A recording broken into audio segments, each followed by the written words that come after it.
ওই কিরে বলা তরুজ বলাকে আপনারা সকলে চিনেন। সাম্প্রতিক সময় সোশ্যাল মিডিয়াতে যেভাবে একের পর এক ভাইরাল হচ্ছে ওই কিরে বলা তরুজ বলা, কিন্তু আমরা কখনো জানতে চাই না তার মনের কষ্টগুলো, আমরা কখনো শুনতে চাই না তার ভিতরে প্রতিভাগুলো, আমরা কখনো জানতে চাই না একজন তরমুজ বিক্রেতার জীবন কাহিনী। বর্তমান মানুষ যেভাবে ওই কিরে নামে তাকে চিনে, তিনি হলেন একজন তরমুজ বিক্রেতা। এই তরমুজ বিক্রি করে তার সংসার চালায়। এই তরমুজ বিক্রি করার জন্য কত কিছু বলতে হয় মানুষদের কাছে, কত কিছু বলতে হয় কাস্টমারদের কাছে।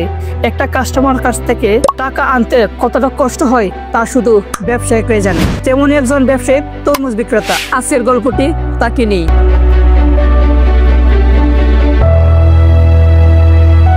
আচ্ছা, কখনো কি ভেবে দেখেছেন একজন পুরুষের জীবন কতটা কঠিন হতে পারে? একজন পুরুষ একটা পরিবারের কাছে সে একজন বীর যোদ্ধা, একজন ছেলের কাছে সে একজন শ্রেষ্ঠ বাবা, একজন গৃহবধূর কাছে সে শ্রেষ্ঠ স্বামী, একজন মায়ের কাছে সে শ্রেষ্ঠ সন্তান। কিন্তু কখনো কি ভেবে দেখেছেন পুরুষের জীবনে কতটা কষ্ট থাকতে পারে? তা আমরা কেউ জানতে চাই না, জানার চেষ্টা করি না।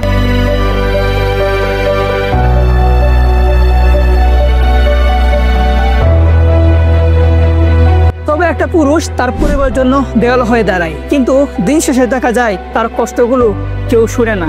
আর সব থেকে বড় কথা, একটা পুরুষ কখনো তার কষ্টগুলো কাউকে বলতে পারে না, কারণ সবাই ধরে নেই সে শক্ত পুরুষ, কিন্তু কেউ জানে না সে ভিতরে একা, বড্ড একা।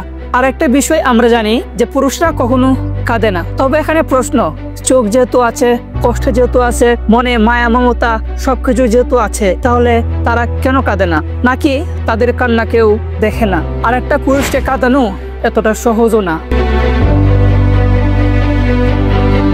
আর আমাদের এই পাশে যে তরমুজ আলা ভাই, তার জীবনেও অনেক দুঃখ কষ্ট আছে, কিন্তু তা কখনো কেউ বুঝতে চাইও না। একটা পুরুষের কষ্ট যদি শতভাগ করে একটা মেয়েকে দেওয়া হয়, সে নির্ঘাত মৃত্যুবরণ করবে। কিন্তু দিন শেষে দেখা যায় পুরুষের কষ্ট কেউ বোঝে না, তার পরিবার আত্মীয় স্বজন কেউ বোঝে না, তাদের কষ্টগুলো কেউ বোঝে না।